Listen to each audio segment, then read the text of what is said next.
राष्ट्रवादी त्यांच्यावर मोठी जबाबदारी सोबत त्यांना नांदेड जिल्हा उत्तर ग्रामीण जिल्हा अध्यक्षपदी नेमणूक करून जिल्ह्यातील अर्धापूर तालुका, मुदखेड तालुका, भोकर तालुका, हदगाव तालुका, हिमायतनगर, माहूर व किनवट तालुक्याची कार्यक्रमाचे आयोजन करण्यात आले। कार्यक्रमात प्रमुख पाहुणे म्हणून नांदेड जिल्हा दक्षिणचे जिल्हाध्यक्ष धर्मराज देशमुख, शिवाजीराव देशमुख, जीवन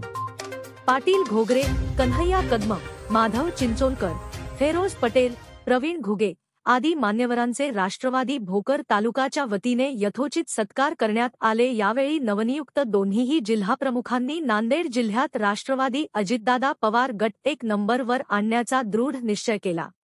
यावेळी गणेश बोलेवार, आनंद पाटील सिंधीकर, अफरोज पठाण, रवी गेंटेवार, महिला आघाडीच्या चंद्रकलाबाई गायकवाड, कैलास पाटील कोळगावकर, विजय पाटील, स्वामी साहेब, रूस पठाण, बाळू पाटील नांदेकर, आनंद पाटील जाधव, सुनील सूर्यवंशी पोन्हाकरन, साईनाथ टिप्रसे रिटेकर, नामदेव जाधव नांदेकर, नामदेव घोगरीकर, दीपकराव सोरटे, अमजद पठाण, शाकीर इनामदार, शेख रहीम, आशिष अनंतवार, शेख अरबाज, शाहरुख पठाण, अमीर पठाण, सिद्धेश्वर पाटील चिंचाळकर व इतर सर्व राष्ट्रवादीचे कार्यकर्ते उपस्थित होते।